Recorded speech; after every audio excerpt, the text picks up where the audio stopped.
blended Scotch whisky. A blended Scotch whisky which is made up mostly of Islay whiskies in a blend, so you're promised a bit of peat. And that is a whisky that has been around since 1879, although this new iteration of the whisky sees some changes. It proudly pronounces on its bottle here, established in 1879. It's called Black Bottle, and it's a rather attractive old style bottle. Looks like one of these old medicine bottles. So as I say, this is made up largely of Islay whiskies. Now any serious whiskey drinker knows that Islay, any iteration of Islay whiskies promises a peat experience, and if you like a peat experience, then that's what you're looking for. Now this is a very inexpensive whisky. This is a 70 cl bottle, and I paid £18, so that's very cheap, towards the cheaper end of the market. As I say, it's a rather attractive bottle. The label tells us that this is a product of Scotland. Gordon Graham's Black Bottle Blended Scotch Whisky, curiously rich and slightly smoky whisky crafted to a secret family recipe. So let's give it a go, and just pour myself a measure there. I've got a little bit of information up on Black Bottle here on the internet, and it tells me the Black Bottle is a Scottish whisky that has been around since 1879. It is a blended whisky made with a mix of different malt and grain whiskies. Black Bottle is known for its smoky flavour, which comes from the use of Islay malt whisky in the blend. Now that to me is very enticing, because I do like a smoky whisky. So let's give it a go.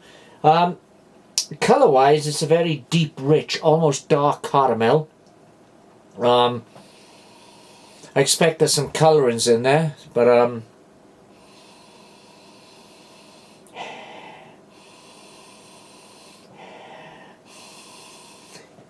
right away on the nose you're getting that peat. You're also getting a lot of floral, a lot of fruity.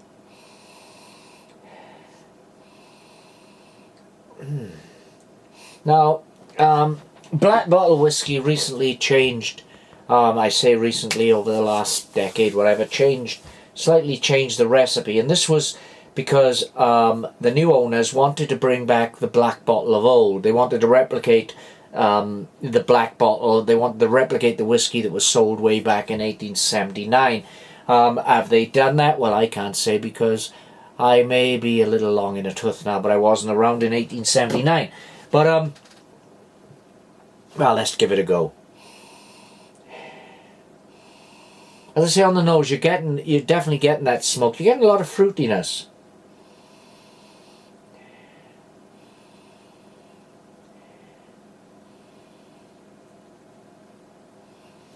So I think that I'd go 50-50 on the smoke and the fruitiness there. You're getting a lot of peaches, maybe. Dark fruits. Anyway, let's take it to the palate.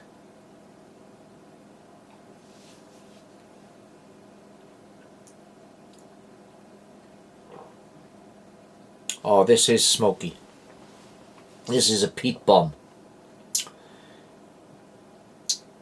Now, if you like the smoky version of whiskey, if you like peat, if you like that kind of charcoaly bonfire taste, and you're not going to be disappointed with this.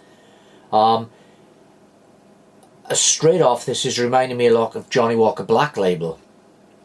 It was a little thinner. The aftertaste, I'm getting some fruit, perhaps some peach, some plum, maybe a little pear. But I would think the overriding factor is the smoke.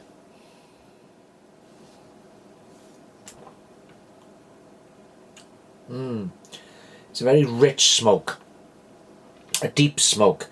It is a lot like Johnny Walker Black Label, though a bit more fruity and maybe a bit sweeter. Chocolate maybe. And some syrup, like a golden syrupy taste, but the smoke is the overriding thing. Now, you know, you see a lot of the whiskey reviews on YouTube and things, and they're trying to point you towards the more expensive single malts. If you want that smoky experience, or if you want a floral experience, you want a fruity experience, they're trying to direct you towards those single malts, and they seem almost afraid to say if a low cost blend such as this black bottle here, they seem afraid to heap too much praise on the product, because they don't want to be seen as pandering to the low end of the market. They want to be seen as connoisseurs, they want to be seen as experts. So they want to say this whiskey is better than this whiskey is better because it costs an absolute fortune. But in terms of the price of this, I can't really pick fault with this. You're getting a smoky whiskey, because it's a blend predominantly made up of Islay whiskey, some Islay malts and Islay grains. There is a graininess there, but it's not a graininess which says that this whiskey is overly young. There's no age statement on the bottle, so I suspect that it probably is a young whiskey, but it doesn't taste overly young.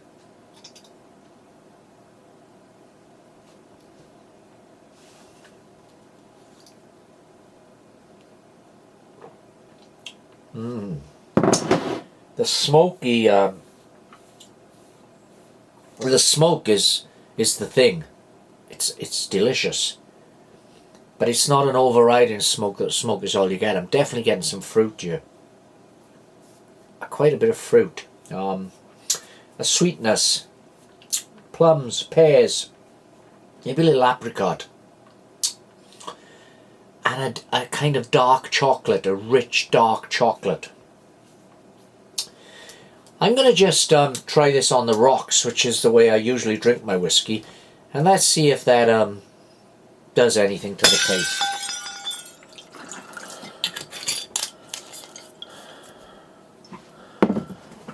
Okay, now I've just poured a fresh dram here over the rocks with ice, which is the way I usually drink my whiskey. In any case, I do drink whiskey completely neat from time to time, but mostly just for reviews, as I tend to prefer my whiskey on the rocks. And again, sometimes you get the whiskey, so-called whiskey connoisseurs, the whiskey snobs frowning on that, but don't let that deter you. You should drink the whiskey the way your whiskey the way you want, whether you want it on the rocks, whether you want it as a mixer. You should drink it the way you want.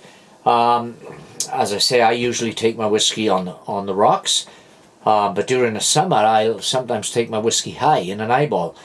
And the way I'll do that is I'll get an eyeball glass, I'll fill it up with ice, I'll add a double measure of the whiskey, I'll add a slice of lemon, and I'll fill it up with ginger ale. You drink your whiskey the way you want. But as I say, I've added some ice to this now and poured a little more of the black bottle rather, into the glass. It's at a moment for the ice and the water to do its magic. So let's see. Take it back to the nose. It's opened it up somewhat. It's still that smoky kind of aroma that's there.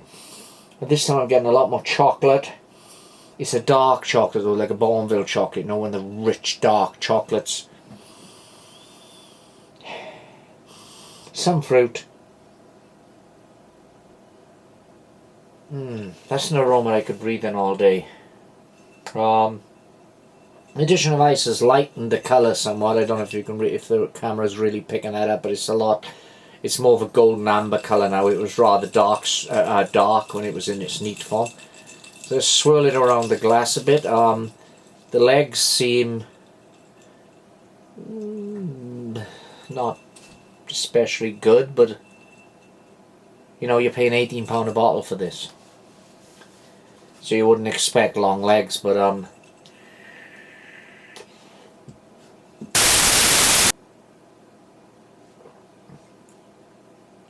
now that to me is a better drink. But again, it's my preference to take whiskey over the rocks, so take from that comment what you will. Probably if you take your whiskey neat, you probably prefer it neat.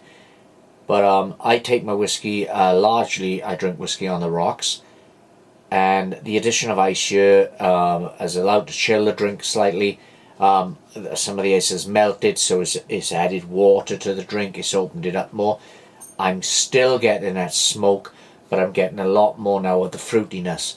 And again, that chocolate that they alluded to earlier is there. It's a deep, deep, dark chocolate, not overly sweet, very rich, very cocoa beanish. That's quite delicious. Oh, it goes down so smoothly. So that's Black Bottle Blended Scotch Whisky. Gordon Graham's Black Bottle. It's the best thing about this is the presentation. I think this is a wonderful bottle. I've created a kind of garden over the last couple of years, a wildlife garden, and I've used some whiskey bottles which are rather fancy as a feature in that garden, and one day I'll put a video up and show you that feature in the garden. But this I bought because of the bottle, because this is going to go in my garden display, my whiskey display in the garden. It's a fantastic. The bottle looks as old-fashioned can be. I'm surprised it's not sprouting whiskers and grey hairs. Here you've got etched into the glass, established 1879. You've got a very old school label here. This type of label could have graced a bottle 100, 200 years ago. On the back, again embossed into the bottle, it says distilled, blended and bottled, Gordon Graham Company Limited, and you've got another little label here which again has got the old school thing. It's a screw top rather than the cork, so that's not perfect, but it's got a little circular label here. It tells him Gordon Graham and Co. was established in 1879 with the creation, you've got to twirl this around to read it, of the black bottle made from a secret family recipe. The uniqueness of the black bottle can still be savoured to this day. Character of the original blend can still be savoured to this day. So I don't know about that. I mean, it wasn't around in 1879, but it's a really effective marketing angle. It's a really effective bottle. It's attractive in the end. In fact, it's a beautiful bottle, and the liquid inside does not disappoint.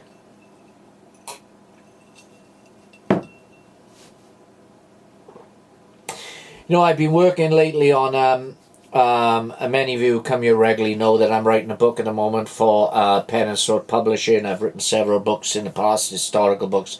I've written 2 books on the First World War. I've written a couple of books on the Second World War. I've written books on true crime.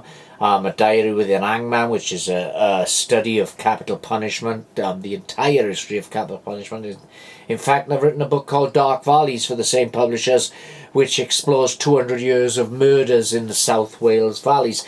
But at the moment I'm working on a book called Whisky Noir, A Dark History of Whisky, and I've recently finished and I say finished, and this is finished in the broadest sense of the word because it's in the very roughest of drafts. I'm still working on the initial first draft of the book regarding Irish whiskey and the history of Irish whiskey, to do with how Irish whiskey was once in the 19th century, the most popular whiskey in the world, far outstripping Scotch, but because of all the problems that Ireland had over the years, the First World War and the Second World War with the German U-boats in the ocean, stopping Irish whiskey being exported to America, which was the biggest market then for Irish whiskey. Again, America's a massive market now.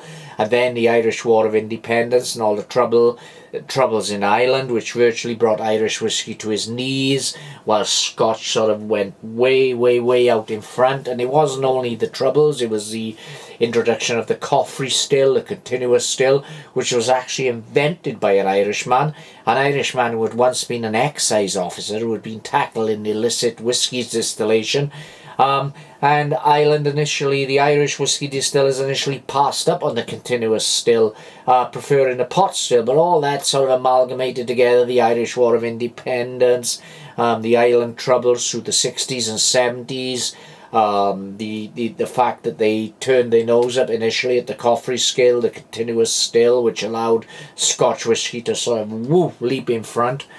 But the reason I mention that is it's been a very interesting period of research. And this black bottle, although it's a Scotch whisky, it reminds me in terms of a smoothness of an Irish whisky.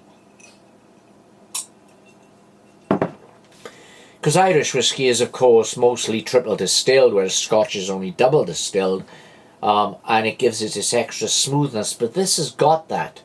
This is a fine, fine, fine whisky. Anyway, that's it for this review. That's Black Bottle Blended Scotch Whisky. At the price it's available, I can't pick fault with it at all. I'll give it a complete 10 out of 10. It's a brilliant introduction to a smoky, peated whisky. It's very similar to Johnnie Walker Black Label at a fraction of the price. A 70cl bottle of Johnnie Walker Black Label would, over here in the UK, cost you at least £10 more than this. There is nothing wrong with this. This is a damn good whisky. That's Black Bottle. Cheers. Enjoy.